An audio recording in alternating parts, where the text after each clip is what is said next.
There's certainly a lot of food delivery apps out there, but there's only one number one. That, maybe surprisingly, is DoorDash. So if you're looking to make money in 2020, is driving for DoorDash worth it? For a little bit of context, I'm driving here in the San Diego, California market, and I've completed just under 1,200 total orders. And after all of that, I've accumulated a driver rating of 4.82. There's certainly a lot to consider, earnings being probably the biggest thing, but let's consider a few things. Number one is the workload or effort required. Well, hey, it's food delivery. You're not going to be doing too much heavy labor. So I'd anticipate only really having to lift about a maximum of 20 pounds. And like all of these vehicle-based apps, the real challenge, or real focus rather, comes from navigating your vehicle and just being on the road a lot.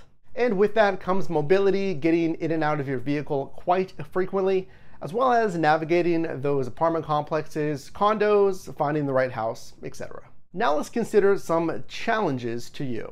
So there's two ways to start delivering on DoorDash. Number one are scheduled shifts, and number two is the Dash Now feature. Number one, scheduled shifts, that's exactly how it sounds. You'll go into the Dasher app, see what's available, and sign up. But the thing is, and here's challenge number one, is grabbing one of those shifts, especially during the high demand periods, breakfast, lunch, and dinner. From my experience, a lot of these apps that offer scheduled blocks, you'll find that a lot of those prime times get taken quickly. Now, you can combat that by getting access to what's called early access scheduling. Here, you'll get access to 6 days prior to schedule out your shifts versus 5 days for everyone else. And you do that by maintaining a certain amount of deliveries for the week prior, as well as a certain rating. Secondly, as mentioned, DoorDash is the biggest player in the space now when it comes to market share across all delivery apps. Now, yes, that means hopefully there is going to be a good amount of orders and demand, but that also may mean there may be a good amount of drivers. DoorDash was founded in June 2013, really the starting years of this whole gig economy. So one thing you can do, because most people know about these apps, is to keep your options open. Download different types of delivery apps and compare promos and pay across all of them. And lastly, like I mentioned, there's just an inherent risk of navigating those apartments, condos, what have you.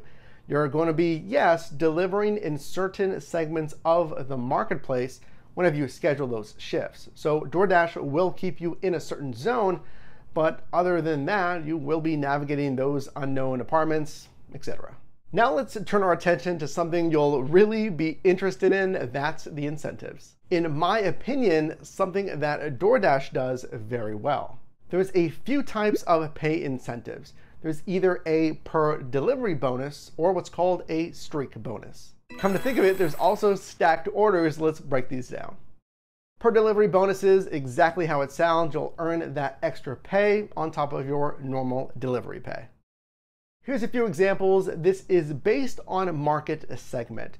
So here we can see the entire market of San Diego, and then each different pocket of the market may have their own pay incentives. Next, a streak bonus. Yes, kind of exactly how it sounds as well.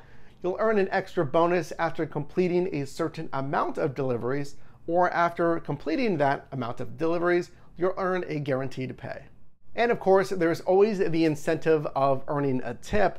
Now, here in 2020, you can earn a tip before or after the delivery.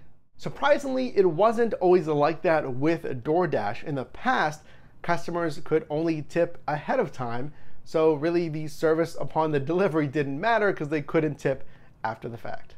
And lastly, let's consider overall revenue. Now, let me speak from experience first. In my opinion, here in my marketplace, generally you can expect to earn about $12 to $18 per hour in gross revenue. And you can expect to do about 2 to 4 deliveries per hour. Now, again, that does vary if you're downtown in a very dense area or in a different area of the market. So if we know what you can earn as far as revenue, keep in mind those expenses and how to minimize them.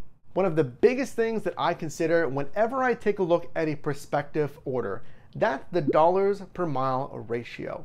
How many dollars are you getting for the quoted distance on that order? Here in 2020, the IRS lets you deduct 0.545 cents for every business mile driven. So if an order is only paying you close to $1 per mile, let's say $10 of course for a 10-mile delivery, if 0.545 of that is technically an expense, you really got to consider the revenue coming in. So it stands to reason you obviously want a higher dollars per mile ratio. So consider that when you see orders coming in. What is the pay versus the miles? So is driving on DoorDash here in 2020 worth it overall? Well, it is my favorite delivery app. I think the big wins of DoorDash are the pay incentives. And again, there's a typically good amount of orders in most marketplaces. But with any of these apps, the biggest consideration on the business side are expenses. Depreciation of the vehicle. It doesn't matter how much net revenue you even do bring in, you are still depreciating the vehicle. So also something to keep in mind. If you haven't signed up for DoorDash yet, make sure to check the links below down in the description. And for the very best delivery accessories, check out the first link for my Amazon store. If you've enjoyed this video, consider leaving a like, and make sure to click or tap the screen now for my most recent video, as well as a video recommended for you, and I'll see you in the next one.